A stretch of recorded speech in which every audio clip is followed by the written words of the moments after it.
सुप्रभात मेरे प्यारे बच्चों। तो आज मैं राधा टीचर आपके सामने उपस्थित हुई हूँ। जैसा कि हमने आपसे वादा किया था कि एक नई विधा जो हमने मन पढ़ी थी हाइकू, उसका टेस्ट बैक क्वेश्चंस यानी कि कृति पत्र स्वाध्याय लेकर के आऊँगी। तो आपको यहाँ पे थोड़ा सा टेस्ट बैक क्वेश्चंस के बारे में हम जानकारी देंगे, जिससे आप उसको अच्छे से समझकर नोटबुक में रिकॉर्ड कर सकें। बच्चों, यहाँ पे पिंक कलर का बॉक्स दिया हुआ है और उसी में से आपको प्रश्नों के उत्तर छांटने हैं। तो यहाँ सबसे पहला है उचित जोड़ियाँ मिलाइए, जिसमें सबसे पहले मछली और गीतों के स्वर, रेल की पटरियाँ, आकाश, जिनको आपको सामने और से चुनना है। तो मछली प्यासी, गीतों के स्वर अमर, रेल की पटरियाँ मौन और आकाश सूना, ये इसके उत्तर हो जाएंगे। सेकंड में आते हैं परिणाम लिखिए। सितारों का छिपना, अब सितारे छिपते हैं तो आकाश सूना हो जाता है, वही लिखा गया है यहाँ पे। तुम्हारा गीतों को सर देना, तो गीत अमर हो गए। फिर तीसरे नंबर पे है सरल अर्थ लिखिए। जैसे हमने अर्थ समझते हुए भावार्थ की बात की थी, वैसे यहाँ पे आपको भावार्थ लिखना है। मन की पीड़ा छाई बन बादल बरसी आंखें, तो आप यहाँ लिख सकते हैं कि मन में बसी कोई भी बात जो आपको दुखी कर रही है, उसको आंखों के रास्ते से निकाल देना चाहिए। जैसे आसमान पे छाए बादल बरसकर आसमान से छट जाते हैं और सब साफ नजर आने लगता है, वैसे ही मन को भी स्वच्छ रखना चाहिए, रोकर अपने दुख को हटा देना चाहिए।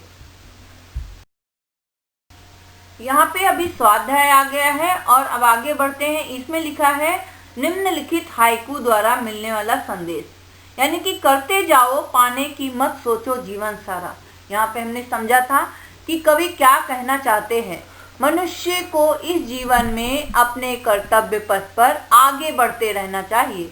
सही दिशा में किए गए कार्य एक न एक दिन अच्छा तो फल देते हैं, परंतु फल पाने की चाह में अपने जीवन को दुखी नहीं करना चाहिए। ऐसा ही संदेश श्री कृष्ण जी ने गीता में भी दिया हुआ है। दूसरा है भीतरी कुंठा नैनों के द्वार से आई बाहर। अब यहाँ क्या लिख सकते हैं कि आंखें मनुष्य का आईना होती है। मनुष्य की खुशी, हर्ष, दुख, उत्साह, कैसे भी भाव हो, आंखों के द्वारा नजर आ ही जाते हैं।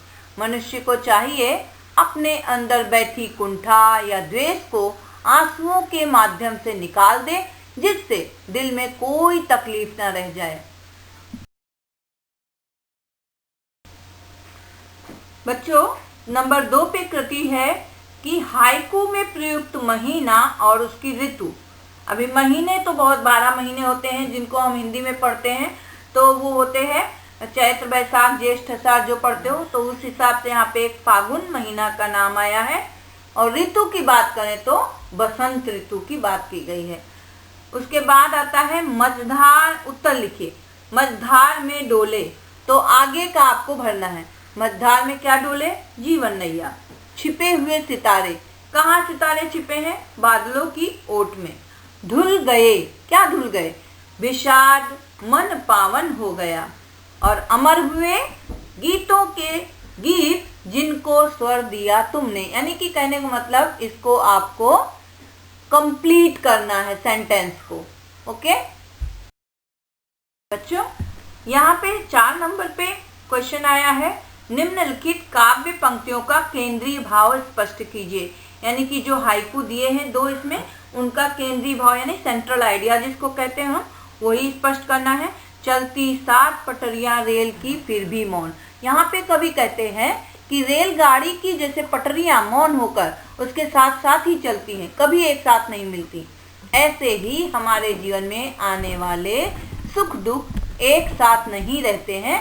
परिस्थितियां मौन होकर हमारे जीवन पर्यंत साथ ही चलती हैं। दूसरा हाइकू है कांटों के बीच खिलखिलाता फूल देता प्रेरणा। कवि कहते हैं कि फूल कांटों में भी खिलकर अपनी सुगंध नहीं छोड़ता, हमेशा खिलखिलाकर हंसता हुआ ही प्रतीत होता है। वैसे ही विपरीत परिस्थितियों में भी मनुष्य को मजबूती के साथ आगे बढ़ने का प्रयास करते रहना चाहिए, जिससे दूसरों के लिए प्रेरणा बन सके। तो मेरे प्यारे बच्चों, आशा है कि आपने पाठ्य पुस्तक में आए हुए सारे प्रश्नों को समझा है और उनका उत्तर भरने में जो मदद की है उसके अनुसार आप उत्तर भरेंगे और उसका रिवीजन करते रहेंगे, दोहराव करते रहेंगे। Thank you.